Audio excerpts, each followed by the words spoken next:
तो ये वीडियो है ओशो के ऊपर। और ओशो का एक वीडियो है, उसका लिंक नीचे कमेंट बॉक्स में आपको मिल जाएगा। शॉर्ट वीडियो है, देखें ओशो जैसे भी लोग कैसी कैसी गलतियां करते हैं। 1.5 लाख से ज़्यादा पुस्तकें पढ़ने वाला व्यक्ति, दर्शन का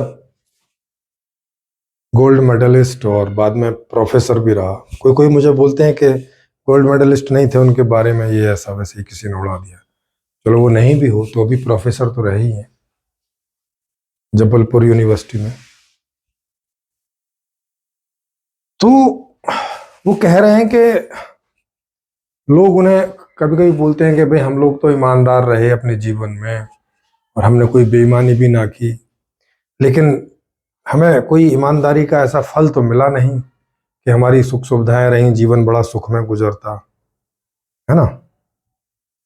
तो अब ये उस पर ही कह रहे हैं। और देखो क्या कह रहे हैं, इसे थोड़ा समझने का प्रयास करना।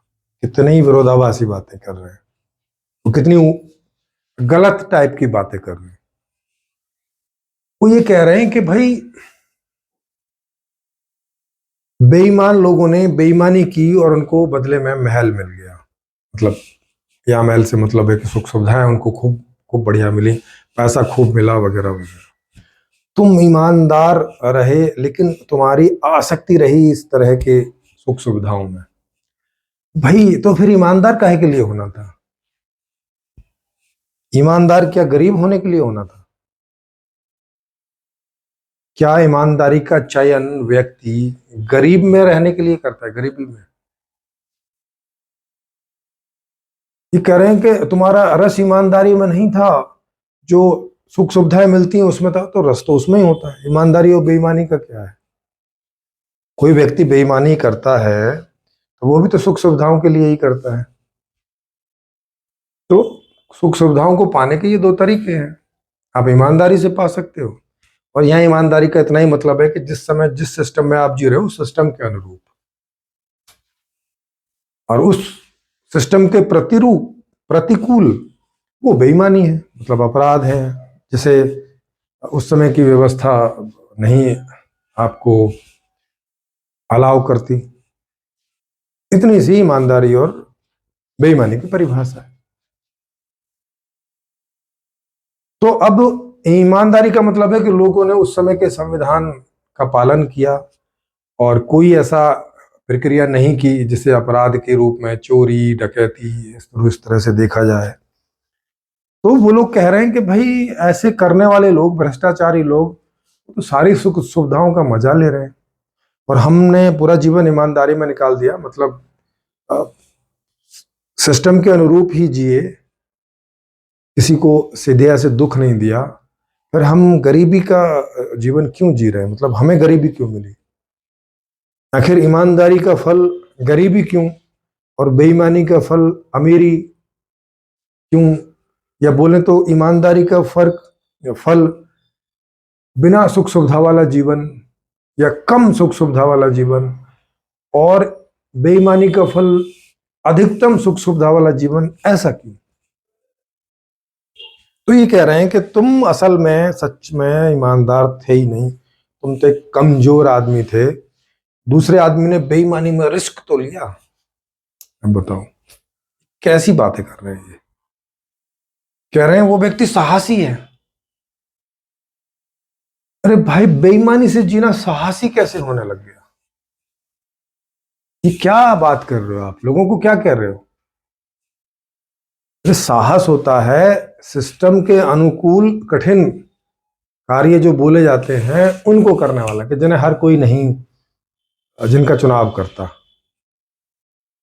चोरी चपाटी भ्रष्टाचार बलात्कार ये करने के लिए साहस चाहिए क्या? हम्म?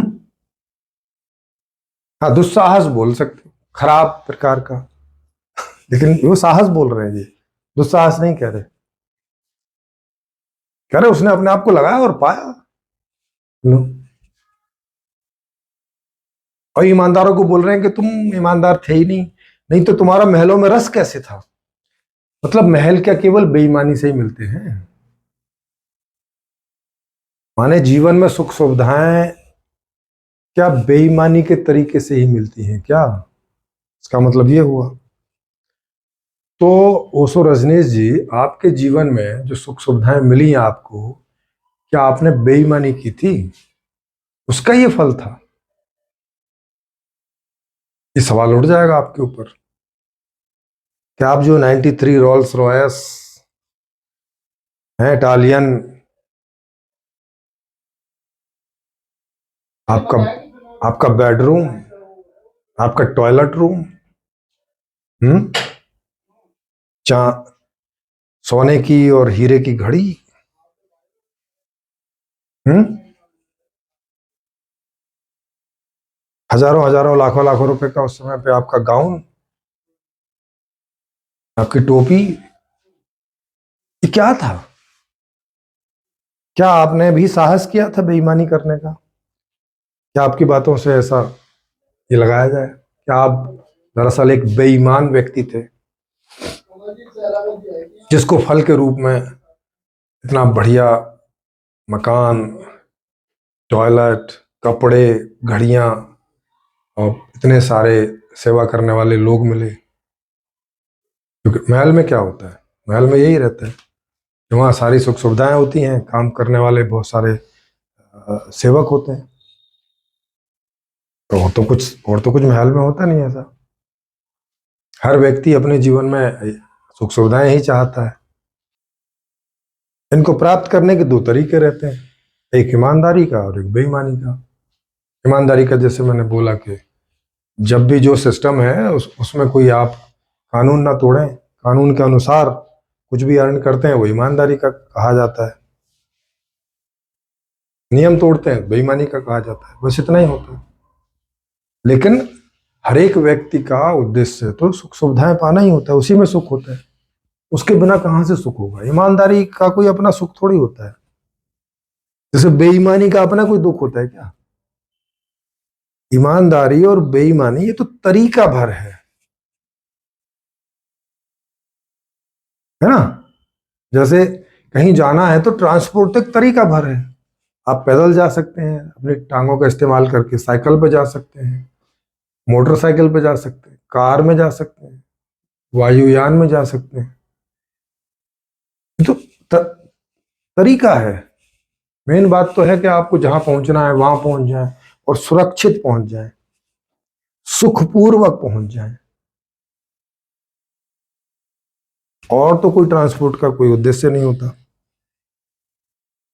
वही उद्देश्य ईमानदारी और बेईमानी का होता है, तरीके होते हैं। और जीवन का उद्देश्य है सुखी होना, और सुखी होना होता है सुख सुविधाओं से। और सुख सुविधाएं पाने के ये दो तरीके हैं, एक ईमानदारी, एक बेईमानी। तो इसीलिए ईमानदार व्यक्ति भी सुख सुविधाओं की ही खोज करता है, और बेईमान व्यक्ति भी सुख सुविधाओं की ही खोज करता है। उसी के लिए ईमानदारी और बेईमानी का रास्ता अपनाता है। और और ईमानदारी बेईमानी का क्या इस्तेमाल है जीवन में? क्या उपयोग है? कुछ नहीं। और वो व्यक्ति आपसे यही सवाल पूछ रहा है कि भाई ईमानदारी में तो ज्यादा सुख सुविधाएं मिलनी चाहिए, आदमी को ज्यादा सुख मिलना चाहिए, क्योंकि वो तो इस बात का ख्याल करके चल रहा है कि कानून ना तोड़े, किसी का जीवन दुख में ना डाले।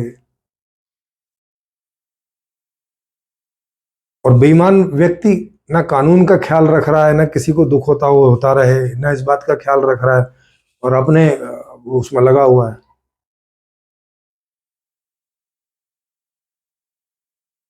तो अब ओशो को ये तो पता नहीं कि ये हो क्यों रहा है ऐसा।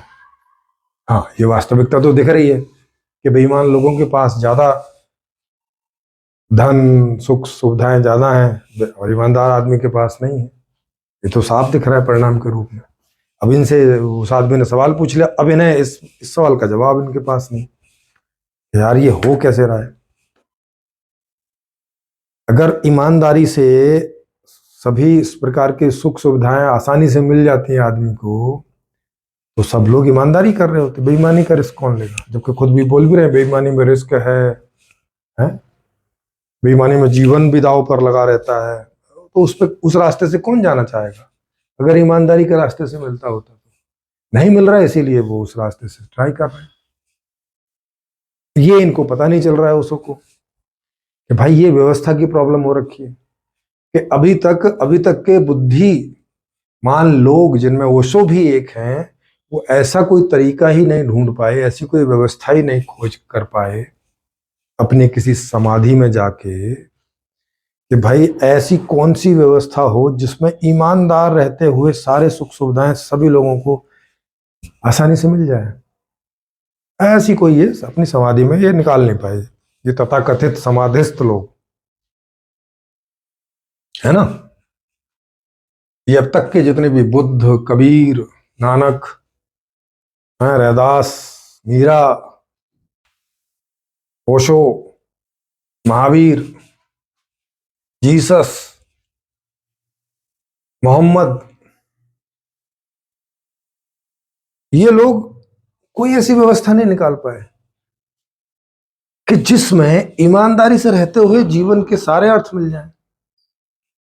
आदमी को बेईमान होने की जरूरत ही ना पड़े। आदमी क्यों फालतू में रिस्क लेगा, क्यों अपनी जान को डालेगा किसी रिस्क में। तो ये इन्हें समझ नहीं आया और इसलिए इस सवाल का ये जवाब नहीं दे पाए, है ना। अब बोलो। इसीलिए उसी को डांट रहे हैं, ईमानदार वाले को। कह रहे तुम ईमानदार नहीं हो, तुम फर्जी ईमानदार हो, तुम्हारा रस है महलों में। अरे तो फिर महलों में किसका रस नहीं होगा भाई। ओशो जी आपका भी था, रस तो आपका भी था, नहीं तो 93 रोल्स रॉयस में क्या कर रहे थे, वहां बैठ के टट्टी कर रहे थे क्या? हम्म, रस ही तो था आपका। ये तो इटालियन टॉयलेट में क्या करते थे, रस ही तो था।